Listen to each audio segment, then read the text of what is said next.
What up? What up? What up? What's happening, my man? What's going on? It is another episode of Religiously Incorrect. Sunday night service. We back in the building. Thanksgiving edition. Gobble, gobble, Negroes.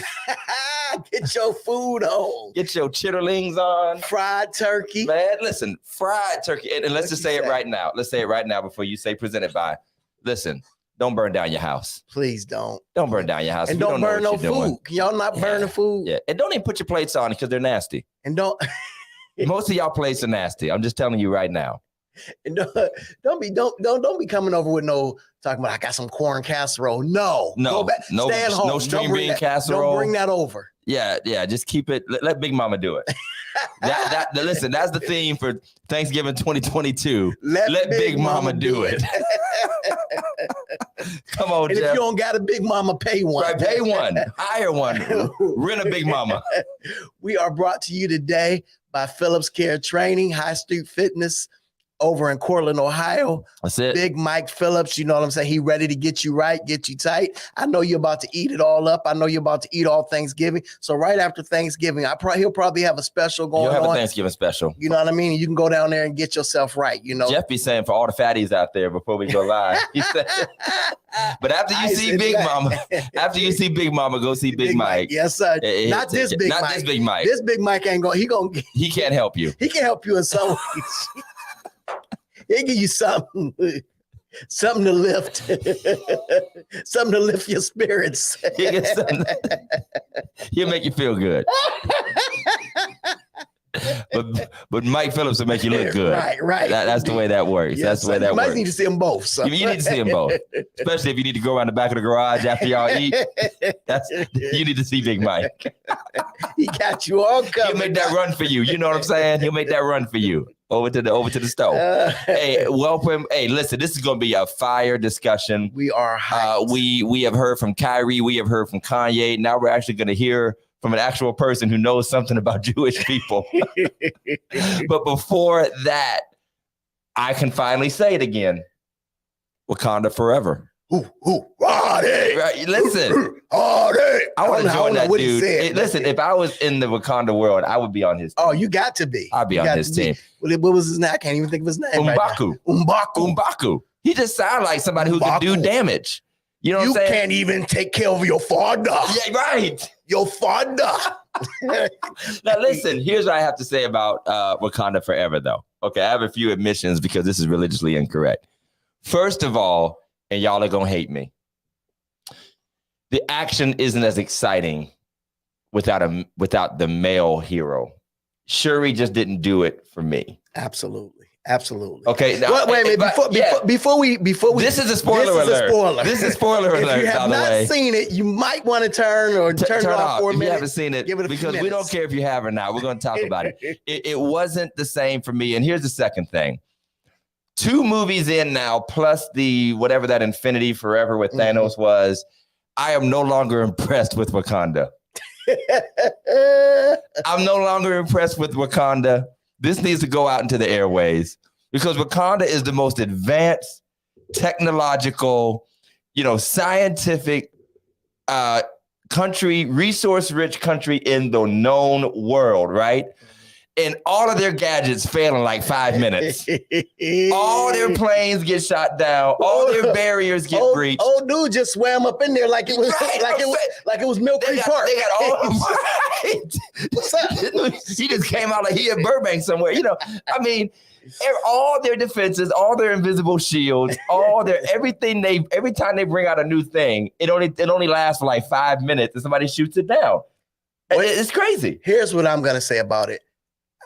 I don't think it was as much action. It wasn't. But I do think the acting was extremely great in this movie. This wasn't acting. This is not my original thought, but I'm gonna religiously incorrectify it. Okay, this was already on Facebook. You're Todd making words. I'm gonna religiously incorrectify it. All right, Angela Bassett should have like 5 Oscars by now, and if she was white, she would have had multiple Oscars by now. Yes, she has been the queen of Wakanda.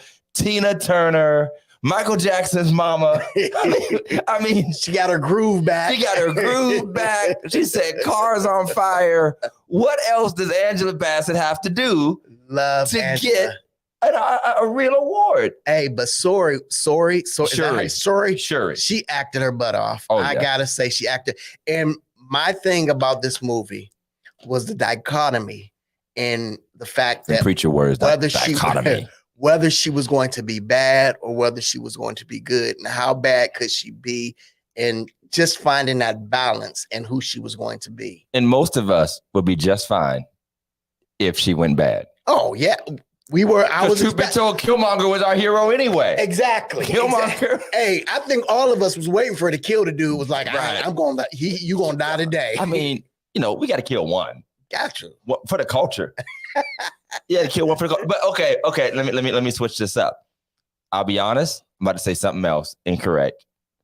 If it was a white dude, I would have said kill him. But they tried to pit the blacks against the Mexicans. Yeah. Or whatever. Were they Mexican? I think they were Mayan or Mayan. She said, Rosetta said, I'm lost. You got to watch the movie. I'm going to take you to see the movie. We're going to take Rosetta. We're going to need an intermission, though, because it's like 3 hours long. And that's another thing. In typical Black people fashion, Wakanda Forever had to be a Black anniversary service. Man. They had like 3 offerings. It was 5 guest soloists. Man, it was long. Yeah, but I saw a tweet about now there's going to be tensions between the Blacks and the Mexicans, between Wakanda and whatever the name of their kingdom was. I mean, which wasn't important to me. But we gotta realize that. I mean, in true fashion, and those who hated the movie, you're not real Marvel fans. Who are these people who hated the movie? There's a lot of people who hated it. And they hated the fact that it was a lot of girl power. They hated the fact that But this is actually what happened in the comic books. It's a bunch of folk that think women can't be pastors that didn't like. That's who didn't like the movie. The same dudes who say women can't be pastors. And you know what? That's what they say. They say women's. Anybody who thinks women can't be pastor, they say women's can't be pastors. Women's can't be pastors. Rich around here. Rich around here. Rich around here with them women's need to be in the kitchen. Anybody who thinks that women can't be pastors at this point, that's how they talk. They need them women's. Come on down here. You can sit. You can talk on down here at this pulpit. Talk on down here. This microphone down here. You say you speak. You teach. Okay, so we'll give you evangelist. Okay, I was happy to see the very last scene. Glad to see the Black Panther lives. Right. Mm-hmm. We come on now, but we knew this. No, and his name was T'Challa. T'Challa was too cool, and old girl was too fine for something not to have happened. Man, listen. Come on now. Listen. Come on. Listen. We know he Black Panthered it. When she came back. Listen. When she came back, man, yes, sir, Doc. I should have went to that movie by myself for that thing. I said, wife, go give me some popcorn. Lupita? That's a fine woman. Yes, she is. Yes, she is. She's fine. And I'm glad, because another thing that Black Panther and a lot of recent movies have done is that they have beautified our darker skinned Black sisters. And I mean that. I love, even the, I love my Halle Berrys. Mala, what's their names? The fighters, the warriors. I don't know what they're called. All I know is M'Baku. But but the ones with the bald heads. Oh, yeah. The general. They even or Royko or whatever. Yeah, the Miralaje. I think the Miralaje. Yeah. Yeah, I mean. Oh yeah, there's some bad girls. There's some bad girls. They some bad girls. So I'm happy that they're showing our strong Black women. Absolutely. Where they're supposed to be. So I mean, what do you think, man? I mean, do you think somebody said Shamika Johnson has got a Black Panther? Hey, she can Black Panther me. She can sure read me. I would say, where that cat to that girl? What kind of sense are you making? Right. What kind of Wakanda sense are you making? Oh yeah, but I'm glad for it. I don't know what the long-term interest is, because as African American, Black folk are trendy people, and I'm afraid that we're going to lose the mystique after this. Well, because it depends on where they go with Where they go with this. If It's the movie, so they can hurry up and grow somebody up. We could not have. You keep Lupita in it, I'll keep coming back. We could not have somebody take T'Challa's place that fast. But now that they had another movie without him, now they can go ahead, raise this boy. Well, I hope they do something. He might be 13 years old as Black Panther, but who knows? But I mean, honestly, Black Panther, he got like fight the KKK or something like that for us to stay interested. I mean, he has to do, because it's Black people. We're only going to stay interested in superhero, scientific, fantastical stuff too long. After a while, we need y'all to sit around and crack jokes and eat greens, and Madea goes to Wakanda, It said Madea goes to Wakanda. Tyler Perry got to show up in there somewhere, or we're going to lose interest. I am M'Baku. Or they got to have Ma to the DEA.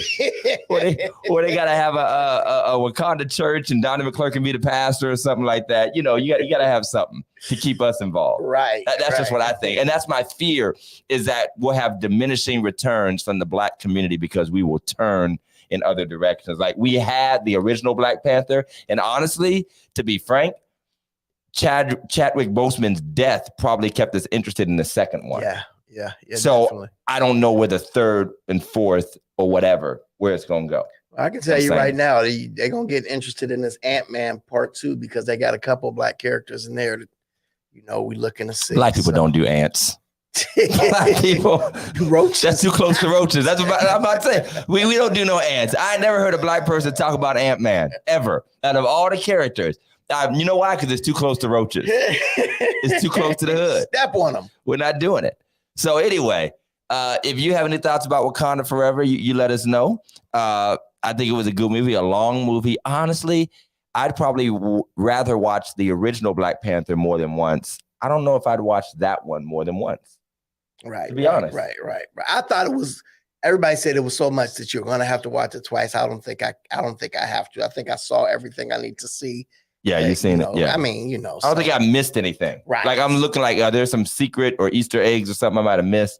And I don't think so. And I'm a little scared, because I was a Marvel guy. I thought it was super cool that when the whole Marvel thing jumped off in the first place, because they were like comics to us. To see it happen without the X-Men. But now they're talking about all these new characters we ain't heard of. And they starting to make up people, Cats got wings on their feet. Pot guy, mechanic man.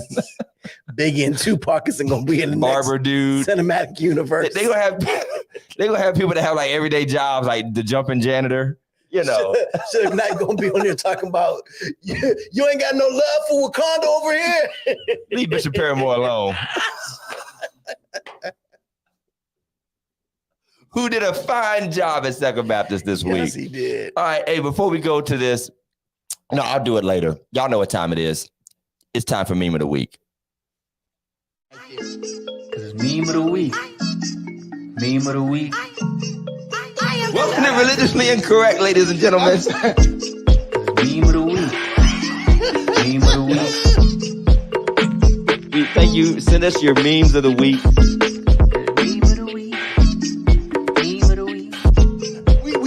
These are all jokes. We are just playing. What do we got, Big Mike? The sign of a good church service. Well, those are heels? Shoes and heels on the floor. Oh, yes. It's either a good church service or Patti LaBelle was singing. Right. Maybe Fantasia. Right. Well, that DJ lining them line dances up just right. That's how you know. That's how you know the DJ is doing his job. Mm-hmm. But yeah, that's the sign of a good church service. I saw one tonight in church. I mean, as soon as her shoes came off, I said, here we go. Here we go. She did a couple spins. I said, one more spin. You got one more. And the Holy Ghost only gives you so much grace. You're going down. You're going down. Now, the real MVPs, the real old school MVPs are the ones who can keep their heels on and still cut a step. Just to cut a step with and go. And another sign of a good service, and I can't do this, and I probably won't do it. It probably ain't for me. But is when you got the pastor who can walk the pews. That's Todd. Oh, I will walk a pew in a minute. Hey, I saw one meme hey, church mother looked at the lady, was like, oh, I saw that. Because it was her down. It was I mean, it was it was about to go down. It was I saw that. We need to find that lady and bring her on the show. She had a look on her face like, what just happened? You could tell she was like somebody's family member that just came to church and she don't be having church like this. She's like, why y'all sit me up here? Y'all should know better. That is a sign of a good church service. When you have shoes, weaves, you know what I'm saying? When everybody walk out with oil on their head. Everybody got oil on their head. Everybody got laid hands on. All the dudes' ties are loosened. Has people went back to laying hands? Have y'all went back to altar calls, full altar calls? No, they do like they do like the social distancing, slaying the spirit, like Benny Hinn with the jackets, and they just wave the jacket over people. That's the new social distancing. Because I haven't seen very much of it. Have you noticed that? I haven't seen any at all, to be honest with you. And they be like, hey, the Holy Ghost is real, but COVID is too. So you need to stay. You need to stay right where you at. Yes, I have jumped off my share of podiums. Yes, I have. I have jumped off. I've stepped over the altar a couple times. You know, I'm due for another one. Hey, go. I warn them first. I'm like, hey, y'all make sure y'all tighten all the screws in that view over there. I didn't turn 50. I ain't trying to do it no more. I'm done. I'm done jumping, shouting, all of that stuff. I'm done. I had one preacher complain about chairs, you know, because all these churches got chairs. You can't walk on chairs like you walk on pews. Hey. And you can't shout on them either. You try to hold on to that chair while you shout like we used to do. Yeah, you and the chair are going down. It's about to be a WWE match. Yeah, you and the chair are going down. So if you have a meme, send it to religiouslyincorrectpodcast@gmail.com. Somebody sent me a meme. I didn't put it up. One of them was the AAV version of the Bible, the AAV Bible, which is the African-American version of the Bible, which I thought was hilarious, which are just random scriptures in the most ghetto slang possible. So maybe we'll share some next time, the ones that aren't too offensive. But yeah, that'd be good. So Pastor Jeff, we have an engaging and intriguing guest. And while people are on here liking, sharing, tagging somebody, we've heard from Kanye, we've heard from Kyrie. There's been all this talk about Jews and, you know, it's been all over running Hollywood and sports and silencing and canceling people and movies out on Prime Video. Jeff Bezos making millions of dollars. And apparently Jeff Bezos can make money off of these movies, but Kyrie can't tweet about them. Yeah, that apparently seems to be how this Absolutely. goes. But tell us who we got. Today we have a good brother, man. I had the pleasure and the privilege of sitting in his training sessions over this week. For 2 days this week, a human solidarity training. We're going to let him tell you a little bit about himself, but I just want to bring him on today, and I want to get this conversation started. So before I bring him on, I'm going to ask you, go ahead and like and share, call somebody, tweet somebody, text somebody, tell them to get on because they need to hear this. Today we have a brother by the name of Martin Friedman. Come on, give it up for Martin Friedman. Cyber hand clap of praise. That's right. Hello. How you doing, man? I'm doing great. It's an honor for me to be on with you two. Thank you for asking me, Pastor Jeff. Good to meet you, Pastor Todd, and I can't wait for this conversation. Awesome, man. Do us a favor, man, and just tell us just a real quick, brief bio of yourself, and just let us know who you are and what you do. Absolutely.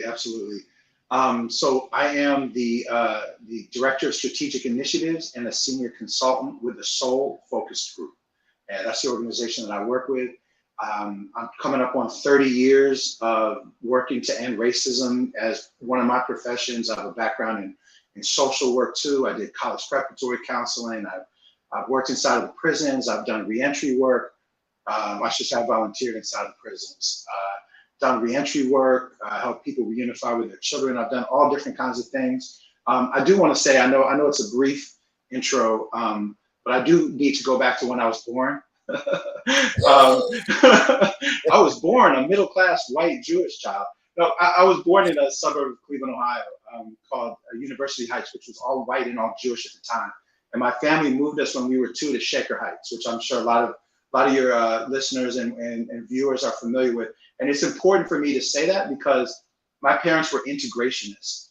They consider themselves to be like Jewish liberals. And that's basically what a lot of Jewish liberals did is they move their families so that their children would grow up around Black people. And I grew up on the sort of perfect Shaker Heights block that was half Black, half white. So that was my growing up. I was 2 years old when we moved there. So that's been my reality my whole life. And I just wanted to say that piece. I also want to say that I was raised Reformed Jewish. Did not have a lot of depth of spirituality. And I've really come to a lot more of a depth of spirituality later in my life. And I'm not a rabbi, even if I look like one. My Hebrew is about a 5-year-old level. Maybe I'm up to 6 now. But that's, just so you know, that's kind of a little bit about who I am, and super excited to be here with you. I've been studying on this topic for a long time, and I love the opportunity to share with you. What I'm gonna do is I'm gonna let Todd flow, because he biting at the bit to get to this.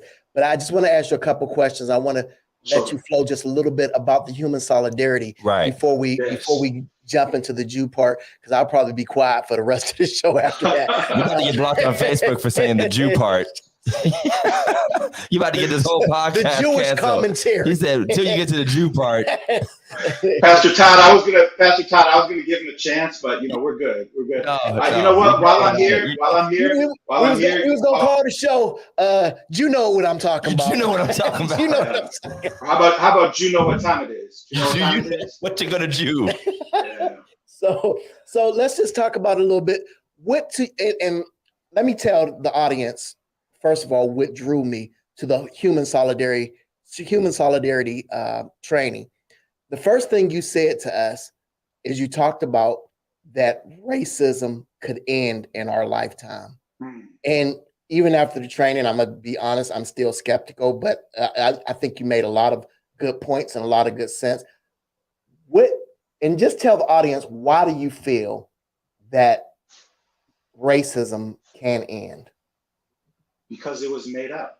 Because race isn't real. Because we're 99.98% the same biologically. Race was made up strictly as a socio-political and economic construct, so that a very small group of people could benefit.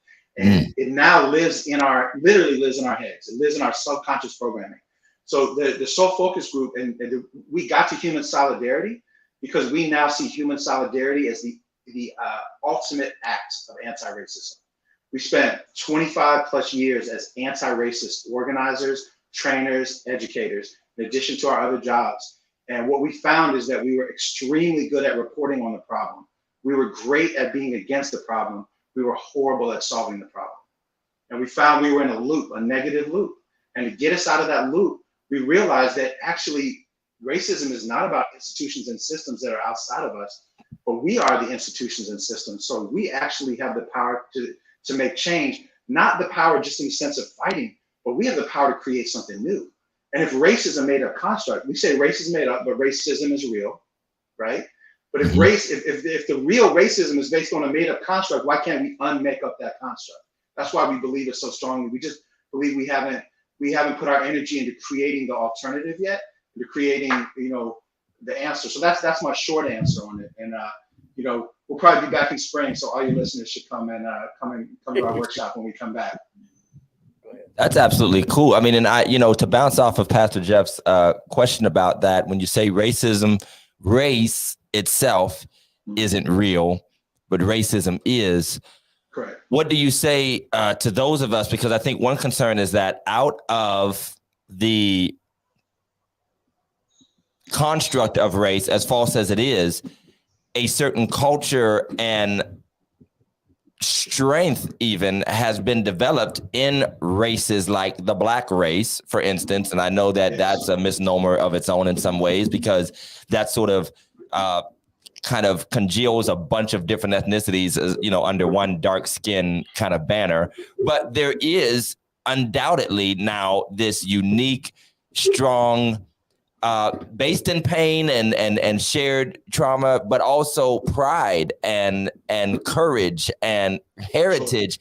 And I've often felt that going to, and I don't want to describe what human solidarity is by not saying it or knowing fully what it is, but most conversations I hear about diversity, equity, inclusion, even in religion, in the church, it feels like I'm going to be robbed of the culture that we have built out of this unfortunate circumstance, and that I'm going to be asked to kind of abandon what we developed to cope, and more than just cope, literally thrive and succeed, where Black people have this status in the world now, and that's going to be pulled away to an extent.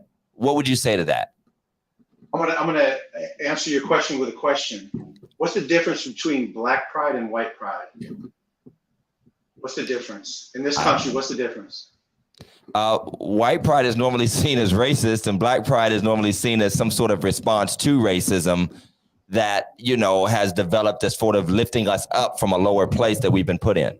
Exactly. So Black pride has been to survive, in order to survive this identity, right? But we don't, you know, most of us, there's certainly a lot of people in the country that like, well, why can't we have white pride? Well, the problem is, first, white and Black are made up, right? I mean, they're both made up concepts. What I'm really interested in is, what you identify as loving about Blackness. What is the root of that? I know we got some technical. I know. It's okay. You good? What is the root of what I love about Blackness? Yeah, is it rooted in the racial construct of Black, or is it rooted in something else? That's my question to you. If I could be blunt and religiously incorrect, I don't know, and I'm not sure I care. I know that I enjoy living within it now. Yes. You know what I mean? Like, I know there's a root to it. I know that there's something deeper there, but I feel like whatever we've discovered now, it creates such a tie within our community, and it allows us in many ways to richly engage with other communities. And I don't know how I feel about unspooling all of that. And just real quick to add on to what Pastor Todd was saying, and that was one of the things I shared at the training. It's because at one point, Pastor Todd, just to give you a brief synopsis, the one lady was talking about if all the babies were going downstream, and you know they found one baby and you picked the one baby up, and another one came down and you picked that baby up, and they said, well, what should you do? You should go upstream. We should all go upstream and figure out, you know, what's wrong with the stream, who's throwing babies in the stream, right? And my comment to that was, somebody has to stay there. There's somebody who needs to stay there to pick up the babies.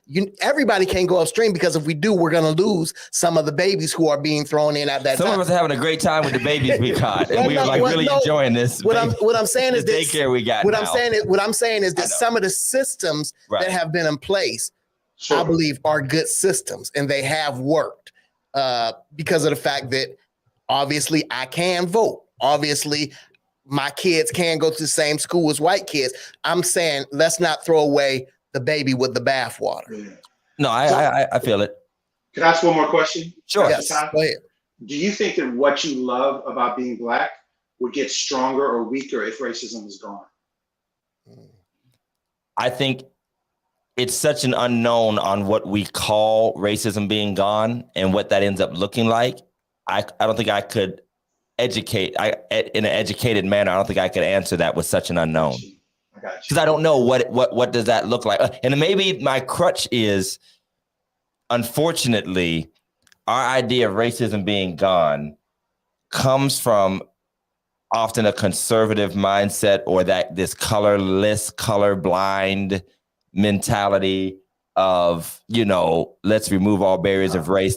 I know it's very incorrect, but that's been the only option. I know you're not. I'm just saying that's been the only option that's been painted to us and that's what makes us buck back, because whenever we've been brought into it, I'll speak from as a Christian pastor, Black pastor, whenever we have this, well, let's try to break down all the barriers, it just ends up being, let's be less Black.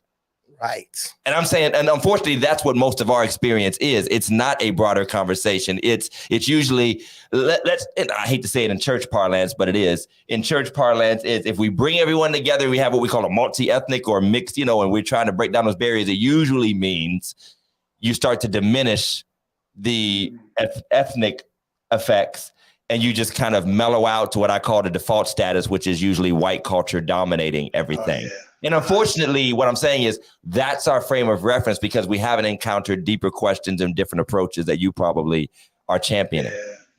Yeah, absolutely. So for us, racism being gone is us being able to be fully and 100% and authentically us. Racism is gone. When racism is gone, white supremacy is gone. White culture is gone. We talk a lot, Pastor Jeff can tell you, we talk a lot about culture, we don't talk about just policy, practice, and procedures, but we have not been a culturally integrated country. We have told people that you have to assimilate into dominant white culture to be successful. So for us, when racism is gone, that standard is gone, and you and me and all of us get to be authentically us, 100%. It's not a color blindness. That's not real. It's not real. Right. It's not healthy. And it's not, it is whatever you want it to be in a sense. I know that sounds kind of, hippy dippy or whatever, but the truth is for us, it's to be able to reconnect with self. And I'll say this too, if you look at Black, there was about 50 Black Wall Streets in this country during the era of Reconstruction. When you look at the Greenwood district of Tulsa, Oklahoma, I'm not saying they existed without racism. What they did is they were in a place where they could be authentically themselves. And what did they create? They created an entire Wall Street system, an entire market system. They created their own bus system, their own transportation system, which included 4 airplanes. And we're talking about in the 1910s and the 1920s. They created what was amazing and beautiful. And that's all we're saying is, for us, when racism is gone, this external, the foot on people's necks, this external power that's propping everything up and keeping everything in place as it exists now, we get to be authentically 100% our most creative, wonderful, and brilliant selves. And so that's my offering to you. And I would say to you that you get to define that however you want, and you don't have to lose anything that you love now. You get to add to it. I feel it. Wow, I feel it, man. I appreciate it. So I can still eat greens and chitlins, fried chicken and stuff. 100%. And if you make greens without pork, I can have some too. Oh, listen, you got it. Turkey neck, doc. All right. Let's switch gears. Let's go, because we are already at 8:33. So let's switch gears and let's go ahead and take it up a notch, man. So talk to me because you shared something interesting to me when you talked about Kyrie. Just tell me what you said. Tell the audience what you said about it. So here's the thing with Kyrie and with Kanye, and of course now we got to add Dave Chappelle in, who breaks my heart. Not because I think he did anything wrong, but because I love Dave Chappelle so much. He's by far my favorite comedian. I think he's a genius. And I'll get to him in just a second. But what I said about Kanye and Kyrie is that there's kernels of truth in what both of them said, and unfortunately, it's surrounded by a lot of lies too, and a lot of old ways of looking at Jewish conspiracies. And that's one thing that I said to you, Pastor Jeff. And the other thing I said is that to me, the issue is about the way whiteness intersects with Jewishness, not about Jewishness itself. So even this idea of like blacks and Jews, or the problem with the Jews, right? The problem with that is in this country, about 80% of Jewish people are white, which is a lot, but that means about 20% aren't, right? And in the world, only about 1/3 of the Jewish people are white. 2/3 aren't. So the majority of Jewish people in the world wouldn't even be seen as white if they were sitting here with us right now. So there's a problem in this idea where whiteness and Jewishness are tied together, right, for a lot of different reasons. Well, what are one of those primary reasons would you say have we come to equate whiteness with Jewishness? And I think for a lot of Black people, they're a part of the same power structure that's keeping us down. And there's always this us versus them, and you and, Jews and white people are the same, and they're all working together to keep us down.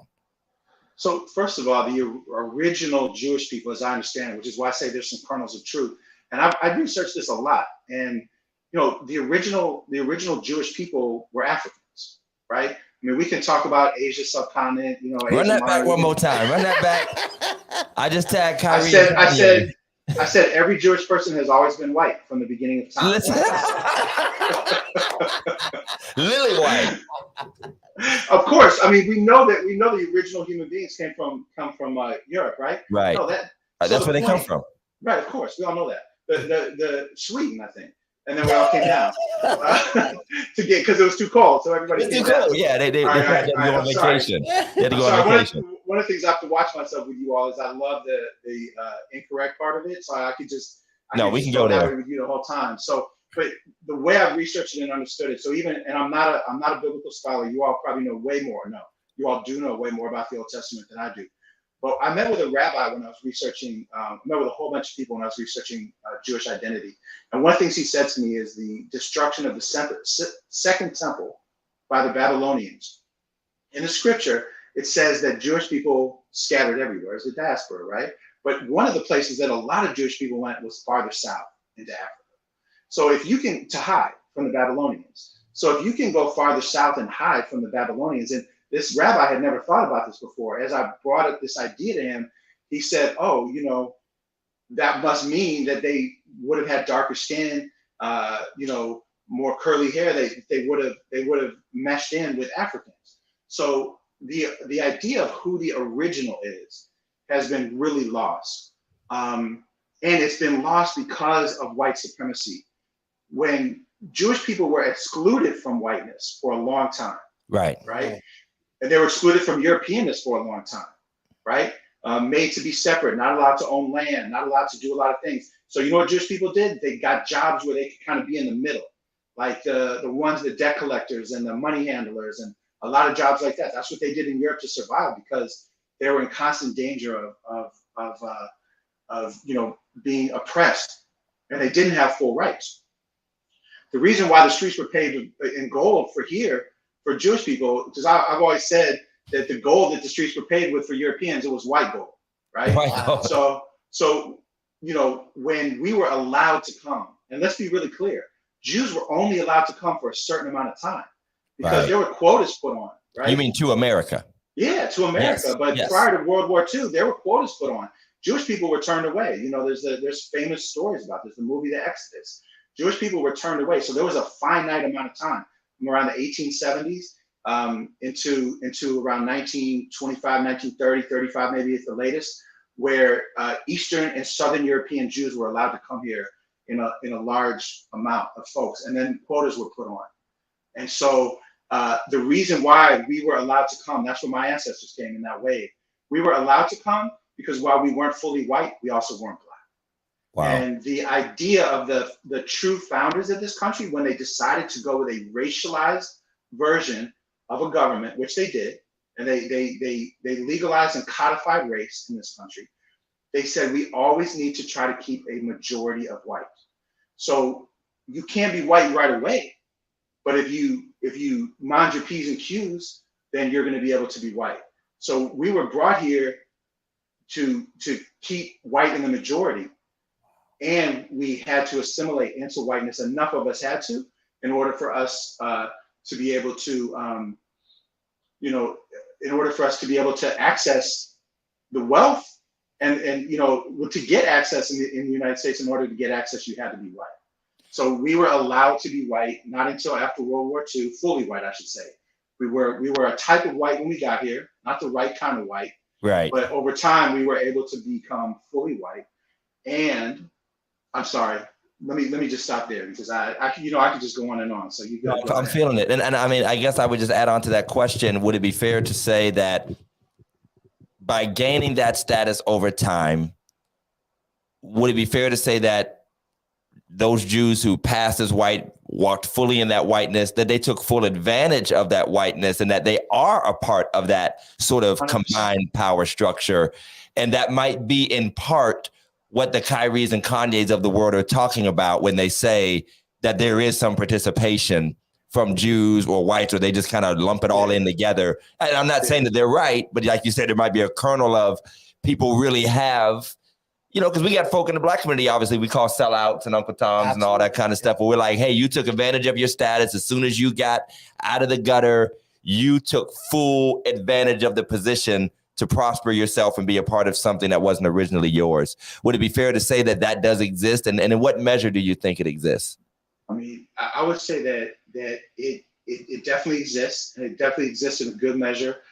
The question becomes, what happens when you take a group of people that have generational trauma and generational oppression and give them a measure of privilege? It's a pretty strong measure of privilege. Wow. And you had to, you know, not saying folks didn't have to work for it, but if you study, like I studied the Brownsville section of Brooklyn, right? In the 30s and 40s, the blacks and the Jews, and again, even saying blacks and Jews, you know, denies the reality of Jewish people who are also black, right? Right. But the European Jews, Ashkenazi Jews like myself, who were not fully white yet, hung with the blacks who were Gentiles for the most part, and they played basketball together. They ran together, and they would often like get in fights with the Italians and the Irish. It was like the Catholics against the blacks and the Jews. Right. And then after World War II, with the GI Bill, when Jews who were able to be seen as white were able to access the GI Bill, move out of Brooklyn up to Long Island, right? And then their children actually came back to be teachers. And when they wanted to strike in the 1960s, the black folks that couldn't leave because they weren't able to access the GI Bill in the same way, they said, don't strike, that's gonna mess us up. And it was this huge, violent conflict. And so we can look and see, when did Jews become fully white? We can trace it. And as we became fully white, I can tell you some stories about how I saw, even in my own life, how I saw white Jewish people take advantage of black folks. There's a great article, I sent it to you all, and it's something I would recommend everybody to read, which is an article by James Baldwin, an essay he wrote called, the quote unquote, the Negro is anti-Jewish because he is anti-white. And he really traces from the 40s, 50s, and 60s his reality. James Baldwin, in another essay, he says, everybody made the Jews the debt collectors in Harlem. He said even the black slumlords hired the Jews to be the debt collectors. So even before the Jews owned the buildings, they were the face of the middlemen of right. Jewish people were the only people in the ghettos that often gave credit to black folks, but sometimes they abused that credit. Right. So it was like this tenuous relationship. And one of the people that I interviewed, a pastor, when I interviewed him for this talk I did in Brooklyn, 15 years ago, he said to me, the problem is you all passed and we couldn't. And we did pass because we weren't passing, and we did pass. So even somebody, I know I look Scandinavian, but let's just say to some folks, I do look a little Jewish, right? You see the yarmulke and everything. Just a tiny bit, right? Just a bit, Aaron. Aaron the priest. But there are very few places in this country. There's a few places I go where I put a cap on over my yarmulke, but there are most places that I go where I'm just perceived as white before, unless people really are like keyed in on not liking Jews, and I can really be seen. And also, Pastor Todd, Pastor Jeff, I'm the first generation in my family born fully white.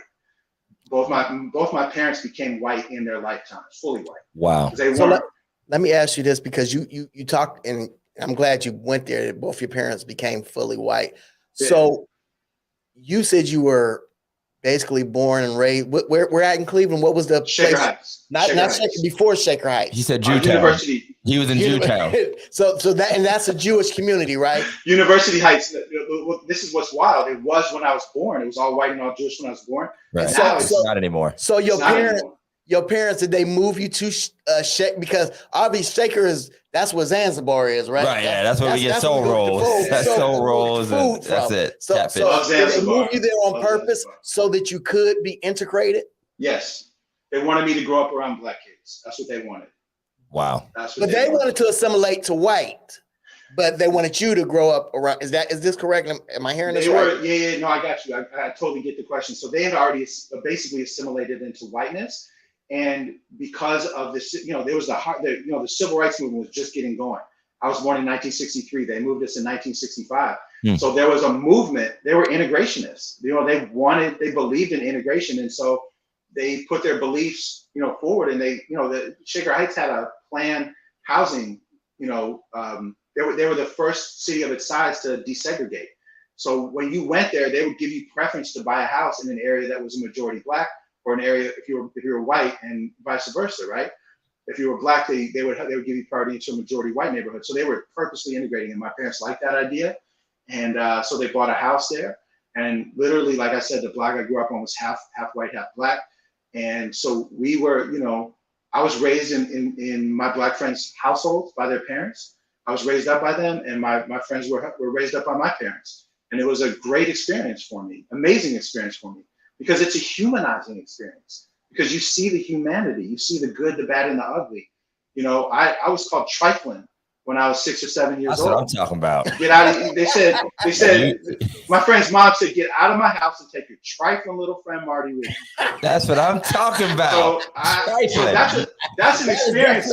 That's an experience, Pastor Todd. That's an experience I would not have gotten. I would not have gotten that. Anybody calling you, yeah, right. Anybody calling you trifling up there. I love it. that's a humanizing experience.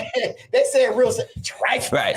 Right. Reach around here with your trifling. Yeah, that's a humanizing experience. Yeah, I love it. Yes, go ahead. I want to touch base because I think, again, trying to dive into where this animosity and tension tends to come from, and I said a little bit offline and said I'd bring it up. Speaking of whiteness, when we think of Jewish people, when we think of Israel, and we think of all of this, you can't have that conversation without the influence and the impact of your modern evangelical conservative cheerleaders at times. Other times it feels like manipulators and exploiters. And many of us, once again, have been trained. And I think some of this backlash from the Black side comes from even the things we were taught in our churches and in our faith was informed by that viewpoint, the chosenness of Jews, the specialness of Jews, and that would often even be transferred to your existence here in America. Well, the reason you're rich and prospering is because God wanted you to still prosper wherever you were and wherever you went, and you're supposed to control, Wall Street and Hollywood and this, da. But then that's also kind of fed to us by that very strong and very potent conservative evangelical viewpoint. And I had a firsthand experience in my trip with a particular conservative group to the Holy Land, which was very obvious from the jump why they were trying to get a young Black pastor to go on this trip with them. It was an indoctrination trip, and they definitely had their own ideas. And one of the things that I was struck by immediately was how dismissive they are of actual Jewish people's own beliefs and how they sort of shoehorn Jewish people, or at least the ones who play ball with them, at least the ones who kind of go along with this and in a broader sense than their ideology does everybody. They shoehorn you into their plan. I guess I could say our plan, the Gospels, the story of the tie between the Old Testament and New Testament, where almost you're treated as a means to an end. And many of our conservative evangelicals and Americans feel like Israel Jr., like, okay, they're really chosen and we're kind of chosen. So we're kind of together because, they kind of put themselves in that place of privilege too. How has that influenced, good, bad, and ugly, a lot of bad and ugly, in my opinion, how has that impacted how you think Jews are viewed by other cultures and how that's, kind of impacted your people? Well, I think I'm with you 100%. I think that, a lot of the more right-wing evangelicals are definitely using Jewish people and are investing a lot of time and money on in a government that will likely lead to a pretty intense war, because they believe that, you can't get to the next step until that really big war happens. We got to blow something up. Yeah, we got to blow something up. Big time, like Armageddon, Armageddon big, right? Yes. And then a calf has to be born that's feeding, that's red, never touch the ground and all that stuff, right? Oh, yeah. So absolutely use it, because when I first started hearing that evangelicals were investing in Israeli politics, I was like, wait a minute, they hate us. And they don't think we're going to go to heaven. So why are they aligning themselves with us? So absolutely, I agree with you 100%. I think it's a means to an end that people see. This isn't answering your question 100%, but I want to go back to the whiteness and the Jewishness piece. Because, again, if you look at the essence, when I kind of left being Jewish, I could never do it ethnically, but I sort of left it religiously for a while, right? And when I came back, I wasn't so much into the Judaism, but I was into the Jewishness. And I want to understand, what is the essence of being Jewish? So when you ask that question about the fundamentalists, I think they're invested in the ism, the Judaism, the ideology of being Jewish. I'm interested in the essence, the spiritual essence of being Jewish, which to me has an Africanness to it, right? And even circling back to our early conversation when you said, well, what happens to Black folks after racism ends? There's an essence that exists in you that does not have to be defined through a racial lens. There's an essence in me that is a universal and connected essence. It is about my authentic self that I love to celebrate through Jewishness. But one of the things that I always have to say when I'm doing anything public like this is I'm a self-loving Jew. Because many Jewish people will listen to me and they'll say, oh, he's one of those self-hating liberal Jews that hates Israel, blah, blah, blah, et cetera, et cetera. I love being Jewish. I love it. And that's why I wear my yarmulke. I wear it because I want people to know I'm Jewish, right? And I love praying in Hebrew, learning enough Hebrew that I can pray in my ancestral language. I love that connection to my ancestors, because to me, whiteness is about a lack of ethnicity. It's a lack of connection to authentic self. But the Jewishness allows me a path back to my ancestors.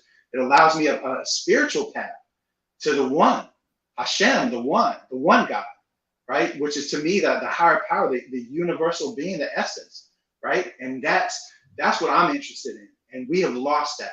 And when Jewishness becomes equated with whiteness, to me, there's a huge disconnect from that. And there's a disconnect from the truth about the history of Jewishness. What I'm really interested in, Pastor Todd and Pastor Jeff, is I'm interested in the truth, not a specific ideology. Right. And there are some, going back to Kanye and Kyrie, there are some truths in there that there are some Jewish people that would not want me to say, white Jewish people, Ashkenazi Jewish people that wouldn't want me or anybody to say those truths. And they deem us self-hating when we say them.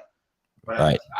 I'm not a biblical quoter, but if I'm not mistaken, there's something in there about the truth setting us free, right? Yes, that's it. You ready to preach, Doc? And I like how you said the whiteness is a lack of ethnicity, because that's why their food doesn't have any flavor to it, and there's no seasoning on their chicken because they don't have any ethnicity, and it's a tragedy. We need to address this. And the white bowling teams cannot bowl. They can't bowl. But the ethnic bowling teams, like the Lithuanian bowling team, absolutely, right. They can put. They were amazing. Everything English. Yeah. I want to play devil's advocate for a few seconds. Go ahead, Satan. I was like, wait a minute, a pastor playing devil's advocate, but right, absolutely, I got to do it because you have spoken several times tonight, and as well as throughout the trainings, about your love for your Jewness and what you're doing and how you grew up, and you talked about your sister being an Amish Mennonite and all that stuff. Great stuff. Here's the question, and many people would probably ask, and I just want to ask this and let you answer it for yourself. So how is it that, because when you read your resume, you talk about the Muafa, is that how you say it? Ma'afa. The transatlantic slave trade. You talk about all those different things. You're rallying and being an advocate for us and not the Jewish. And I'm not saying you don't do it, but I want to know why do all this advocacy for us instead of for the Jewish nation? Because I'm doing it for us. I'm doing it for me. Where you and I are connected. We're connected. And see that, one of the things that we talk about, Pastor Todd, in the workshop is we talk about that everybody needs to feel a sense of significance. We all need to know our lives matter, right? And when I look at the history of this country, we talked about this a little bit. We looked in this history in this country, Black folks' lives did not matter. And that's why we have to say it, all lives can't matter until Black lives matter. Right. And so for me, this is not about bringing me down and you up. No, not at all. That's the way it was all set up. White people were given relative advantage. White people were oppressed too. White people are not doing nearly as well as we think we are in this country, but we have people doing worse than us, so we can look down and we can feel pretty good about where we are, but we never look up. We never see we're not doing as well as we could be doing. And that's not just physically, but spiritually we're not doing well. White people are doing horribly spiritually. And my liberation is invested in your liberation. And because Black folks were humanized to me at such a young age, it's not a reach for me to do this work, but I'm advocating for me alongside of you. I'm not an ally. I don't know how much, I know we can't swear because I know Miss Rose is on here. I don't want to swear in front of Miss Rose. Nah, she could. She'd be cursing like a sailor when you don't be around. But I'll just say, let me just say F allyship. And thank you. I want to say that. You can say it. The reason why is because then I'm an ally to your struggle and it's not mine. Wow. So Pastor Jeff, this is our struggle. This is for us. This is my struggle to reclaim my humanity. And the Jewish piece for me is just a pathway, because I don't align myself with any specific denomination of being Jewish. I'm interested in the essence that is connected to the essence of Christianity, the essence of Islam, the essence of Buddhism, Hinduism, et cetera, et cetera, et cetera. I'm interested in how we're connected. I was raised to feel separate and isolated. And I was told that chosen meant we were chosen to suffer, to take on the pain of the world. But as I got older, I'm going to quote another person that I interviewed when I was working on that Jewish racial identity talk. And it was a minister from Ethiopia. And he said to me, you guys got it all wrong. He said, God chose you to build relationships with the rest of the world to spread God's word, but not to be isolated and to say we're chosen in a way other people aren't. He's like, you were just chosen first, but you were not chosen more so than anybody else. Right. Now, there might be some Jewish people that would get mad at me if they heard me say that.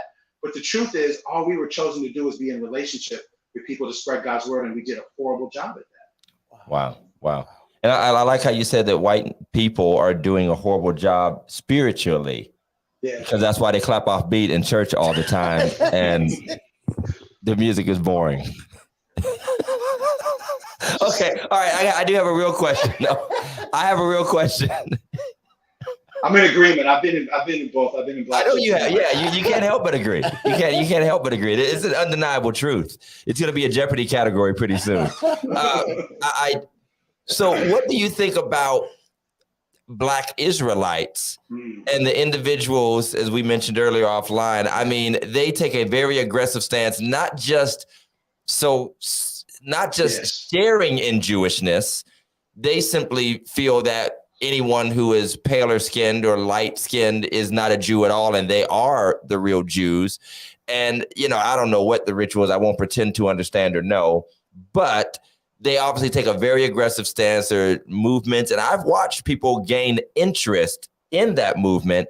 Yeah. What's your feeling on that? And is there any productive conversation that can happen between a Jew or other Jews in your camp, if I use a very sloppy word, and that ideology? Is there any conversation, or is it just based in some things that are just irreconcilable?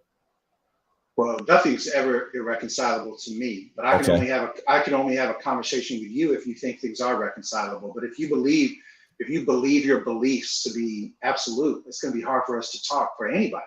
And that's true of Jewish people. Like, I have a hard time talking with Jews that look like me, like Hasidic Jews and Orthodox Jews. They have an absolute set of beliefs that are really hard too about who's a Jew and who's not. So I would approach a conversation with them in the same way that I would approach a conversation with a Black Israelite or a Black Hebrew. And actually have this is going to sound like the classic white liberal, but I actually have a really good friend that my best friend's a Black Israelite. Yeah, I mean, he's not my best, but he's right up there. But he lived in Dimona in Israel, where for 20 plus years.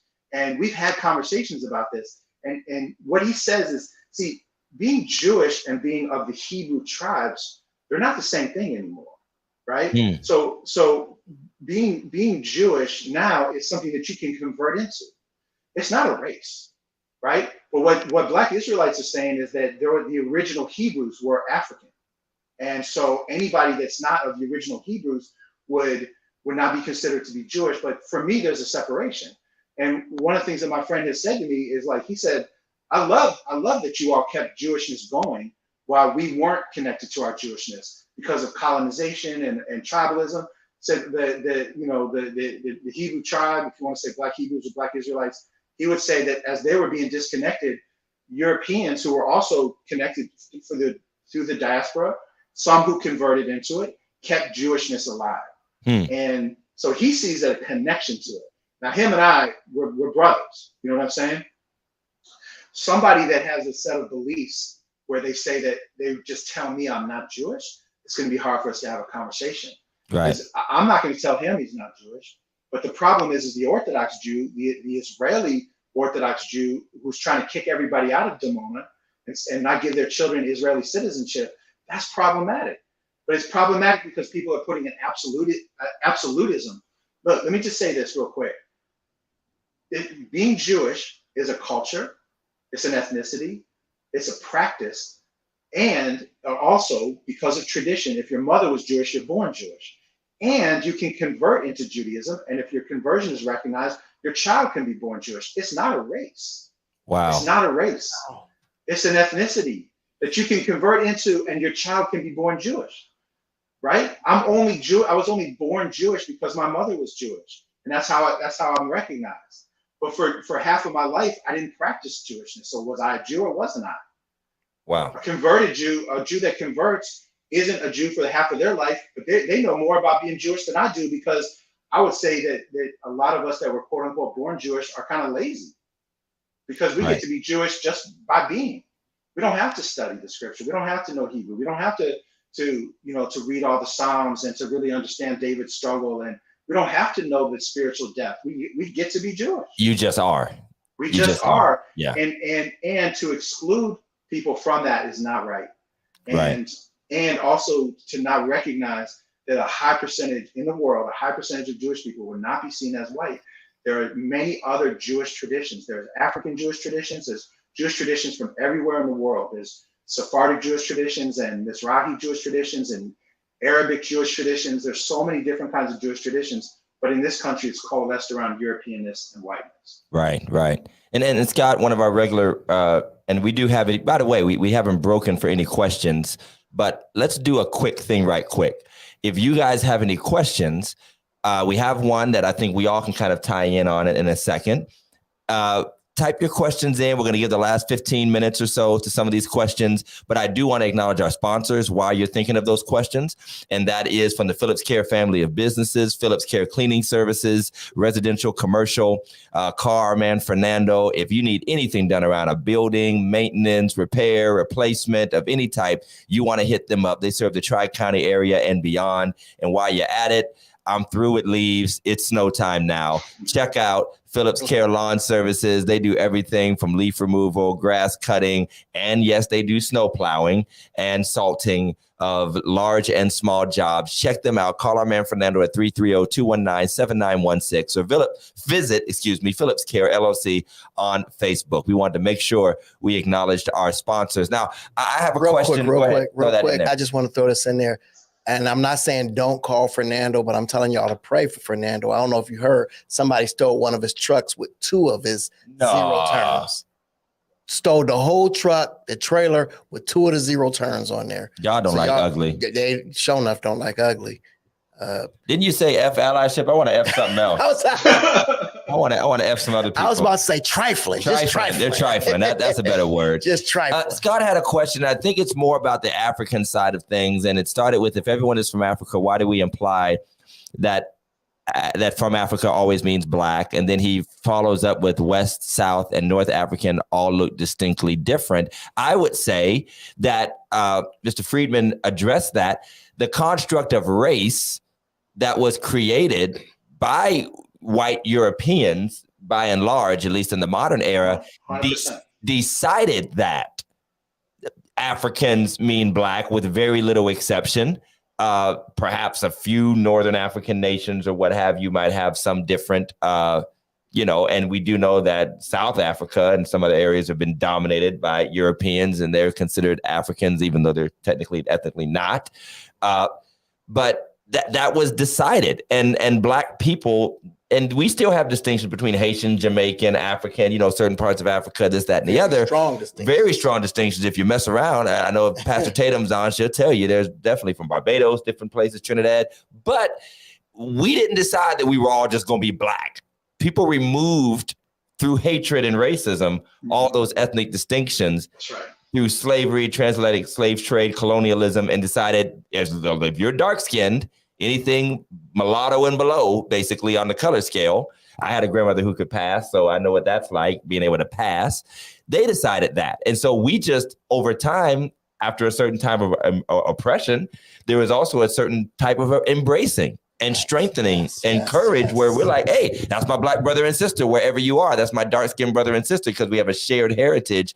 And so we celebrate it while we're still discovering our distinct ethnic heritages. So that would be my answer, and I hope it's a good enough answer for you, Scott. And I don't know if anybody else wants to add to that. That was perfect. I say it loud, I'm black and I'm proud. And, there's no such thing as any of it. It's all made up. White is made up. Black is made up.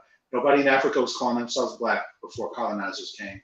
Right. Nobody in Europe was calling themselves white before they came to this country. Same thing with indigenous, same thing with, Hispanic, Latino, same thing with Asian. It's not, to say that somebody is Asian or Asian Pacific Islander and to say that a Vietnamese person is the same as a Samoan person, is the same as a Chinese person, it doesn't make any sense when you really break it down. It's all made up. So a very small group of people can profit. We got a question from one of our viewers. Do you think that the Jews worked closer with blacks because the WASP, white Anglo-Saxons, did not want to work with blacks and did not mind if the Jews did? Yes, What's your take on that? Well, my take is 100%. No question about it. And also there was a level of alignment early on between when I say blacks and Jews, I mean, Gentile black folks that have been here. And we'll say Baptists. We were Baptists. We were Baptists and AME. I'm joking. It's still, I mean, okay, yeah. I was gonna say it's still Gentile. I think at least what I learned, but yes. So, Jewish folks who are European, and absolutely, I think, Mr. Bynum, I think I was just saying the other day, have we lost the word WASP? Because those of us that are older, like WASP was a thing, I mean, I remember on my street, we knew who the WASPs were on my street, and white Anglo-Saxon Protestant, and it was there was a whole racial hierarchy. I mean, we don't have time to get into eugenics, but eugenics broke down Europeans into different races. Eugenics was started in California in the United States and was studied by the Nazis in Germany to create their final solution. So there was all of these different divisions. And then it wasn't until after World War II that the idea of everybody pretty much gets to be white, as long as you're willing to give up the majority of what defined you ethnically before. So wow. I agree with that 100%. Wow. Just real quick, tell us what you mean by eugenics. Eugenics. So EU is good, right? Eugenics means good genes. So these basically, it's at the root of a lot of stuff, to get rid of people that had, differing abilities. It was used to say that certain races were, inferior. So the Aryan race and the Nordic races were put at the top. The Jews and the Slavs, were put at the bottom. And, it basically said, let's get rid of all of the inferior races. So of course included black folks. There's a whole history there. And it was, it was an idea to get rid of everybody that was seen as not having the best genes. Wow. It's pretty wild. It's pretty wild when you study it. And when you learn that like Dr. Joseph Mengele and other Nazis actually came to the United States to study it, to create their final solution, that's why we say the U.S., one of our best exports, and by best, I don't mean good, but one of our biggest exports over the years has been a certain type of racism. And other countries come and learn how to be racist from us in that way. Well, we are experts at it. We are definitely experts at it. I do have a question. It's a hard-hitting question. So what part of Hollywood do you control specifically? Well, afternoon dramas, soap operas. I've had soap operas, and lately they gave me the reality shows. Right. Just the Bachelor, the dating reality shows. That's what I've got. Gotcha. So let me say something about Hollywood, right? Right. Hollywood did not exist. Hollywood was literally created by Jewish people. And one of the reasons why is because they were denied entry into a lot of other businesses. So a lot of what you see, like people say, what about Goldman Sachs? Well, Goldman Sachs started as a lending company, and they only lent money to the people they could because they weren't allowed to lend money to everybody. Hollywood, literally, Jewish people went there and were like, let's make motion pictures. Let's do this. So are there a disproportionate number of Jewish people that are in positions of power in Hollywood? And 100%, right? 100%. And here's the problem.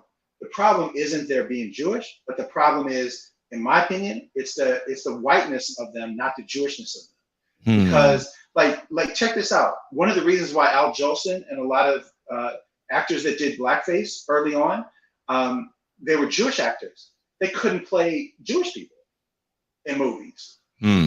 So they could only play blackface people. Now, is it a horrible thing? Absolutely. And it also shows you the level of oppression that they came out of. And it's like, in order for you to uphold this thing, you have to also oppress. And that's where it's all gone bad. And I'm glad I had the opportunity to say this, because I got to say this before we're done. The number one message I hear from people like Kanye, Kyrie, et cetera, is that Jewish people, Nick Cannon, another one, right? They say that Jewish people have the power to cut people off, to cancel people. Yeah. So the white Jews that are in power positions, you know what they do? They say, that's not true at all. That's anti-Semitic. We're going to cancel you. Right. We're going to take your show away. We're going to take your shoe away to prove to you that we don't have the power to take your show away or to take your shoe away, and that we're not really running things. We're going to prove that to you by shutting you down because we think you're being anti-Semitic, and it makes us feel scared and threatened. And by the way, I want to be clear about this. We also have multi-generational trauma and a lot of fear embedded in us. And I asked the question earlier, what happens when you take a group of people that were multi-generationally traumatized and give them systemic power?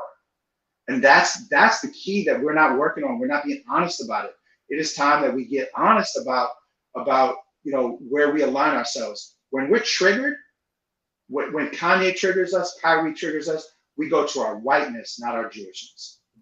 And the whiteness is the systemic power, the systemic access, and the systemic advantage to shut somebody down.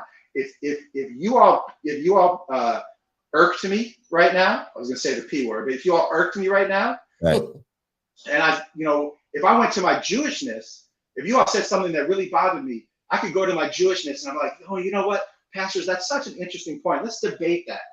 I want to really understand where you're coming from, and I want you to be able to hear me, because that's the essence of being Jewish to me. We talk about everything. The Talmud, in many ways, to a lot of European Jews, is more important than the Bible, and it's basically just law, and it's arguing all day. Yeah, tradition, debate, right. But if you all say something that bothers me, and I go to my whiteness, I'm like, you know what? I'm getting religiously incorrect shut down, and I think I can do it. I think I can get you guys shut down because you said something that bothered me. I'd like you to not do that. Please do that. Well, you guys said Jew a couple times earlier. You said a Jewish. That's it. Watch this. Watch me access my whiteness. But you get the point, right? Right. The point is the Jewishness part of me isn't going to shut you down. But the fear triggers, and I go to the whiteness, which has the systemic power and systemic advantage, and then I shut you down. But I can't shut you down without systemic advantage. And the fact that we don't use it, like I heard so many people say, why didn't you all censor Kanye when he had a White Lives Matter shirt on? When he was saying things that were abusive to Black folks? Why didn't you do it then? Why did you have to wait till it was the Jewish piece? Why are we not aligning ourselves with other people that have historical oppression? And why are we instead aligning ourselves with whiteness when the S hits the fan? And that bothers the heck out of me. You like how I censor myself? It bothers the heck out of me. I love it. I love it, man. I appreciate it. That's great. Real quick, is Eugenics a book by L. Ron Hubbard? L. Ron Hubbard? No, that's Scientology. Scientology is the book by L. Ron Hubbard. Yeah. Eugenics. I don't have like the name of it. There's a couple books written, and can't remember the names of the people that did it early on. But if you just Google eugenics, it'll show you there's a couple books that were written. But it's basically the theory of trying to get rid of anybody that might have been quote unquote like mentally retarded or physically disabled, and they just extrapolated that out to race too. Right. But it would have been also like poor folks that maybe had been inbred, quote unquote. But they extrapolated that out to race. Right. I'm gonna tell you right now. You hear it right here on Religiously Incorrect. Next week, it's going to be 10 pastors that are quietly watching this show, not saying nothing, that's going to use eugenics in a sermon. Yeah, eugenics. Yeah. It's coming up. It's coming. That's awesome. It's coming up. No, I love it. Big Mike, do you want to pop in and say anything? Our producer, Big Mike? Yeah, real quick. I just have a quick question. Now, we know what's offensive to Black people. Yes. What is offensive to the Jewish community? Because there's some people know, some people don't know. So let's set the record straight. Yeah, what's y'all word? What is considered anti-Semitic? What's the Jewish N word? Kike. Nobody says it anymore though. Nobody says it. It loses it. When you get the access into whiteness, it loses it, right? Like cracker. I mean, cracker's lost its meaning too. Cracker is much funnier though. Cracker's pretty funny. You put cracker, that's. It's such a good question though, Big Mike, and I want to answer it because there's two levels. So if you want to offend me, right, personally, first of all, it's gonna be really hard because I love humor. So like, if it's funny, I think we're gonna be good. But it's the offense. Right now, you will offend the majority of Jewish people by saying something that they feel makes them unsafe. So you will offend me if you tell me that you believe in the elders of Zion, that they drink the blood of babies the night before their baptism. You tell me that, that's going to offend me, right? If you say Jew me down, that's going to offend me, at least a little bit, right?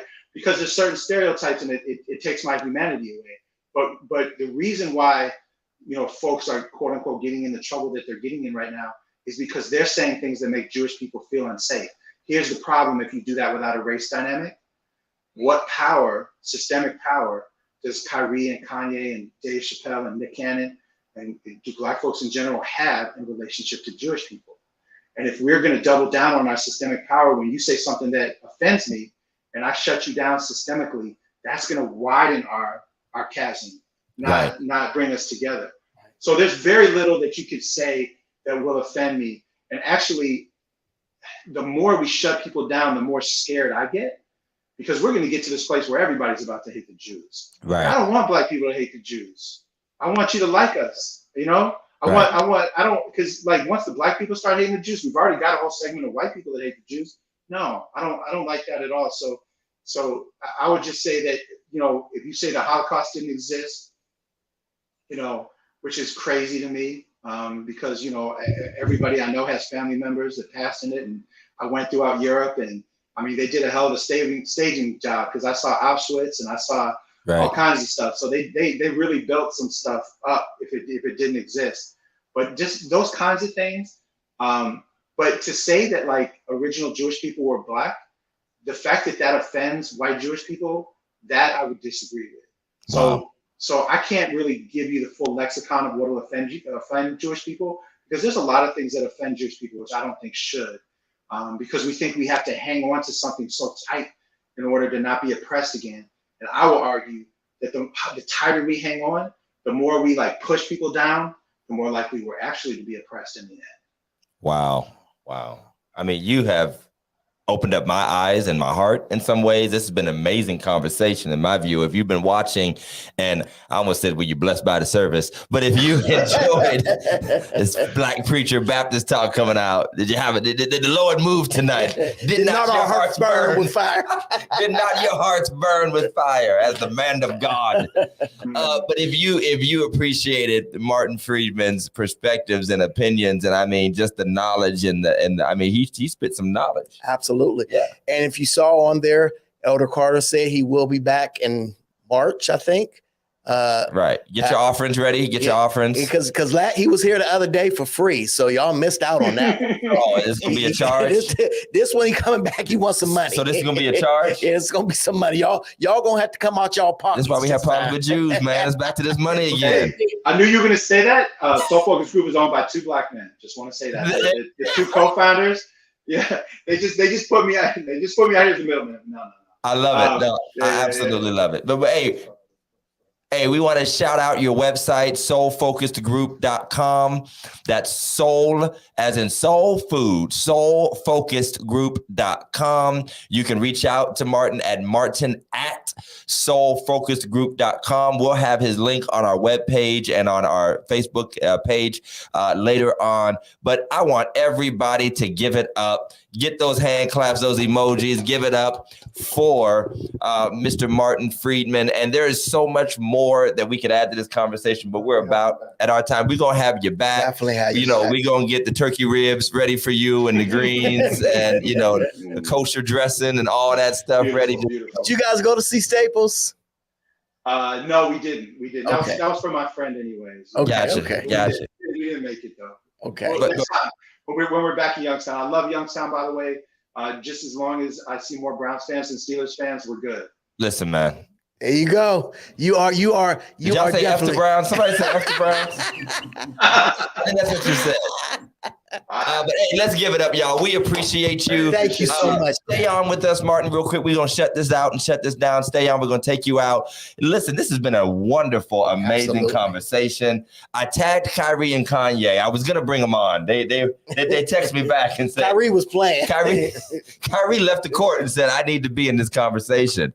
But no, I mean, this is exactly what we need to hear. And what I should have texted Stephen A. Right. What I would say is to my Black brothers and sisters, I think that we contribute to the problem when we believe the hype and live in the social media bubble of cheap opinions and quick takes.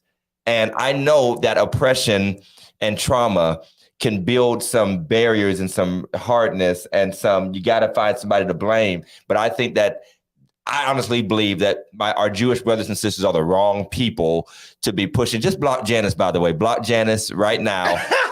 In the name of Jesus, we're going to block.